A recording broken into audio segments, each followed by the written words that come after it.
Un lunes que prometía un nuevo comienzo, me enfrenté a un reto sin igual. Como viudo de 25 años, luchaba a diario para mantener a mi hijo, Peter, tras la trágica muerte de mi esposa Linda. Nuestra rutina desde el fallecimiento de su madre era sencilla pero llena de amor, desde los llantos matutinos hasta los desayunos juguetones. Pero hoy era diferente porque tenía una entrevista de trabajo en un restaurante que podía cambiarlo todo. Me apresuraba a prepararnos a Peter y a mí cuando unas personas de aspecto oficial llegaron sin avisar. «Somos de los servicios sociales», anunció la mujer con severidad, «hemos venido a por Peter». Continuó explicando que alguien había presentado una denuncia anónima, alegando que yo no era apto para seguir criando a mi hijo. El dinero había sido un problema en los últimos años, pero quitarme a mi hijo era demasiado. Se me hundió el corazón. «No puedes hacer esto», protesté. «Estoy cambiando las cosas. Hoy tengo una entrevista de trabajo. Las cosas mejorarán, te lo prometo». Sin embargo, la mujer vio las erupciones cutáneas de Peter, de las que yo no me había ocupado porque no podía permitirme una visita al médico. Mi vecina me ayudaba, y se lo dije, pero no se inmutó. «El apoyo de tu vecina no es suficiente. Tenemos que ver un cambio estable», afirmó con firmeza la trabajadora social. Desesperado, pregunté, «Si consigo este trabajo hoy y empiezo a saldar mis deudas, ¿podré recuperarlo?». Ella respondió, «Asegúrate unos ingresos estables y un entorno vital adecuado. Entonces hablaremos». Con Peter alejado de mí, la entrevista se convirtió en una oportunidad y una necesidad. Corrí al restaurante, desesperado por no perder esta oportunidad. Al llegar, sin aliento, encontré a mi amigo Arnold y a su padre, el señor Green. La mirada de preocupación de Arnold era evidente. «Estoy aquí», conseguí decir, sabiendo que todo dependía de este momento, no solo un trabajo, sino la oportunidad de reunirme con Peter. Me acerqué al señor Green, ofreciéndole mi currículum y explicándole mi retraso debido a una urgencia con los servicios sociales. El señor Green se mostró desdeñoso al principio. «Thomas, ¿verdad? Mira, necesitamos a alguien responsable. ¿Cómo podemos confiar en que dirijas nuestro restaurante si no puedes llegar a tiempo a la entrevista?». Le pedí comprensión, explicándole que el servicio de protección de menores se había llevado a mi hijo. Arnold también intentó interceder por mí, pero el señor Green se mantuvo firme. «Comprendo tu situación, Thomas, pero los negocios son los negocios. No podemos permitirnos correr riesgos. Lo siento, pero no eres lo que buscamos». Derrotado, salí del restaurante. Arnold me siguió, ofreciéndome su simpatía y sugiriéndome ir al bar para despejarme. Mientras estábamos allí sentados, mi desesperación se desbordó en lágrimas, pero él me dijo que no me rindiera. En medio de mi tristeza, me llamó la atención una conversación de una mesa vecina. Un hombre alardeaba de los lucrativos ingresos que obtenía trabajando en un barco pesquero de Alaska. Intrigado, me acerqué a él y me contó la naturaleza dura y peligrosa, pero bien remunerada, de la pesca del cangrejo. Su historia ofrecía esperanza, tal vez esta era la oportunidad que yo necesitaba. Tras un intercambio detallado, se ofreció a ayudarme a conseguir el trabajo. Trabajar en el pesquero de Alaska era agotador, sobre todo por la noche. El mar era a la vez hermoso y traicionero, y cada cangrejo que pescábamos era una pequeña victoria. Pero después de 6 meses, me había acostumbrado al duro trabajo y a la falta de sueño. Sin embargo, nada podría haberme preparado para lo que vendría. Un día, mientras el barco estaba atracado, oí por casualidad una inquietante conversación entre Gary, el capitán, y algunos miembros de la tripulación, entre ellos Will, que no había sido muy amistoso conmigo. La voz de Will era tensa y enfadada, «pero morirá gente. ¿Somos conscientes de ello?». No sabía de qué se trataba, pero me alejé y apenas pude dormir. Al día siguiente, una feroz tormenta nos azotó en alta mar. Con la tripulación dividida sobre si volver a tierra o quedarnos, di el voto decisivo para quedarnos, pensando en el salario que necesitaba para recuperar a Peter. Nos enfrentamos a la tormenta, trabajando incansablemente para mantener el barco a flote entre olas altísimas y vientos aullantes. A medida que avanzaba la noche, la tormenta se intensificó y nuestra situación se volvió desesperada. El barco empezó a inclinarse peligrosamente, el agua entraba más rápido de lo que podíamos achicarla. El miedo y el pánico se apoderaron de nosotros al darnos cuenta de que nuestro barco se hundía. El capitán ordenó que lanzaran los botes salvavidas. Pero entonces, él y unos cuantos más subieron a bordo de una embarcación sospechosamente bien preparada, dejándonos al resto luchando por sobrevivir. Varados a 50 millas de la costa, sin dirección en el caos de la tormenta, remamos desesperadamente hasta que el agotamiento y el frío me vencieron y perdí el conocimiento. Cuando desperté, me encontraba en una isla desolada y helada con Kieran y Mac, los únicos supervivientes visibles. Nuestra situación era desoladora, rodeados de nieve y varados sin medios para pedir ayuda. Rebuscamos lo que pudimos entre los restos que llegaron a la orilla y montamos un mísero campamento. No era suficiente. Pronto moriríamos congelados. Pero el recuerdo de mi hijo Peter avivó mi determinación de sobrevivir. Para pedir ayuda, colocamos piedras formando una señal de ayuda e intentamos encender un fuego para calentarnos, pero todo estaba demasiado mojado para encenderse.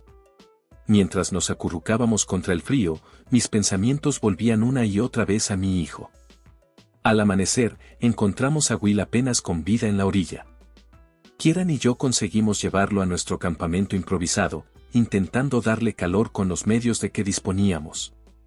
Registrando de nuevo la orilla, Mac y yo tropezamos con una bolsa impermeable entre los escombros. Dentro encontramos ropa, chocolatinas y una radio de bolsillo, un faro de esperanza. La encendí y, a través de la estática, una voz sombría llenó el aire. Se han encontrado los restos de la nave, los miembros de la tripulación casi no tenían posibilidades de sobrevivir. Las palabras dolieron, pero también avivaron nuestra determinación. Siguen buscando, susurré, aferrando la radio como si pudiera sacarnos de este gélido purgatorio. Cuando me di cuenta de que nos daban por muertos, animé a los demás. Tenemos que estar preparados para encender una hoguera de un momento a otro, declaré. Aquella noche, un grito de Kieran nos despertó. ¡Helicóptero! ¡Helicóptero!, gritó señalando al cielo. Nos agitamos, encendimos el fuego y gritamos al viento, ¡aquí! Ya estamos aquí. Pero mientras ardía el fuego, la niebla ahogó nuestras esperanzas, ocultándonos de nuestros posibles salvadores. El sonido de la salvación se desvaneció, dejándonos en silencio. Mientras nos mirábamos derrotados, la débil voz de Will captó nuestra atención. Ellos, lo planearon todo. Hundir el barco por el seguro, jadeó. Se suponía que íbamos a escapar juntos, pero, me tiraron por la borda cuando el bote salvavidas empezó a hundirse.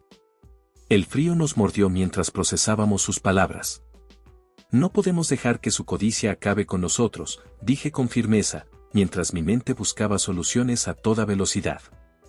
Cuando la radio emitió el anuncio de la suspensión de la búsqueda, se me encogió el corazón, pero la desesperación generó inspiración. Construiremos una balsa, propuse. El escepticismo de Will era palpable. ¿Construir una balsa? ¿Y navegar hasta dónde exactamente?, preguntó débilmente.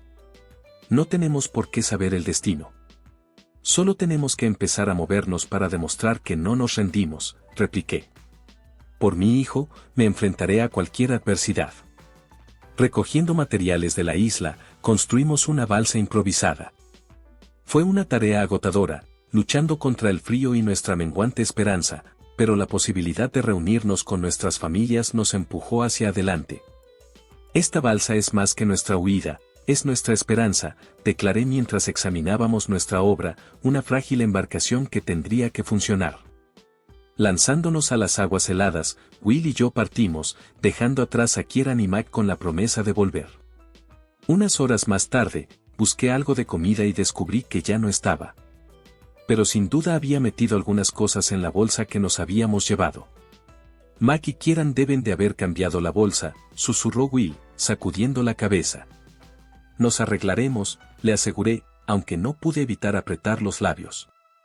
El hambre y el frío se convirtieron en nuestros compañeros constantes. Atrapando una gaviota como sustento, comimos la carne cruda en silencio. A medida que la salud de Will se deterioraba, lo envolví en mi propia ropa, intentando alejar el frío. Aguanta, le insté, aunque el miedo me carcomía. Una noche, el frío se hizo demasiado insoportable, y aunque me envolví cerca de Will para mantener el calor, perdí el conocimiento, pensando en Peter. Desperté en un hospital rodeada de personal y de un equipo de rescate. Les insté a que salvaran a los demás que seguían varados en la isla. Pero cuando pregunté por Will, me dirigieron miradas compasivas. Él no lo consiguió, resonaron las palabras de la enfermera. Abrumado por la pérdida y los estragos de la terrible experiencia, yací en la cama del hospital, lidiando con el coste de la supervivencia y el profundo anhelo de volver a ver a Peter. La madre de Will me visitó en algún momento. Me dio las gracias por intentar mantener caliente a su hijo en sus últimas horas y me informó de su decisión de transferirme la indemnización del seguro de Will, un gesto que me dejó sin palabras. «Le diste esperanza a mi hijo», me dijo. Cuando me recuperé y me dieron el alta en el hospital, fui directamente al centro de acogida donde el Servicio de Protección de Menores había colocado a Peter, para que me dijeran que su padre biológico se lo había llevado. La noticia fue un puñetazo en el estómago. «Es un error. Yo soy su padre». Protesté, pero no me escucharon. Un hombre había venido a reclamar a Peter y había demostrado su relación biológica con mi hijo. Sin embargo, tuvieron la amabilidad de darme una dirección. Llegué a una gran finca, esperando enfrentarme a un adinerado desconocido que había reclamado a mi hijo. En lugar de eso, encontré a Travis, el vigilante de la finca, que vivía en una modesta cabaña. Travis reveló que era el padre biológico de Peter, un hecho desconocido para él hasta hacía poco. «Linda y yo estuvimos juntos antes de que ella estuviera contigo», me explicó. Pero la conmoción de la afirmación de Travis palideció en comparación con sus siguientes palabras. «Peter está enfermo. Tiene cáncer». El mundo a mi alrededor pareció detenerse.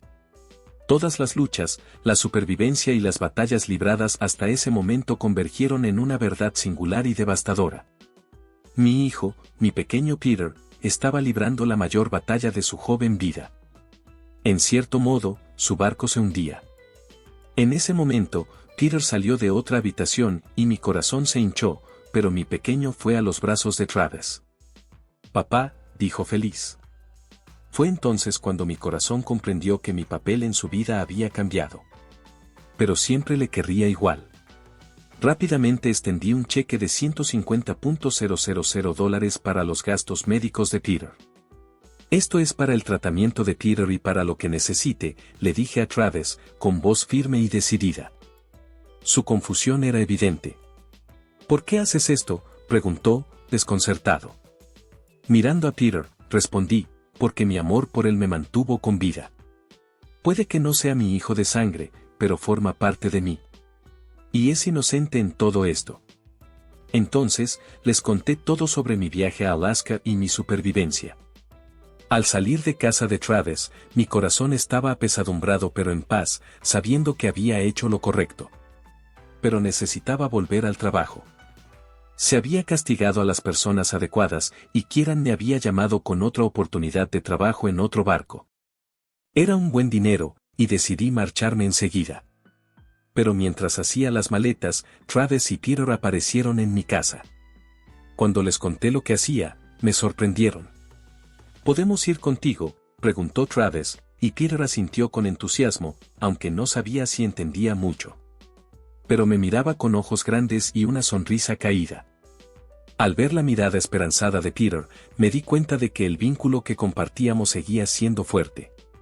«Por supuesto, puedes venir», le dije, abrazando este nuevo comienzo. Y nos dirigimos juntos al aeropuerto, dispuestos a empezar de nuevo en Alaska.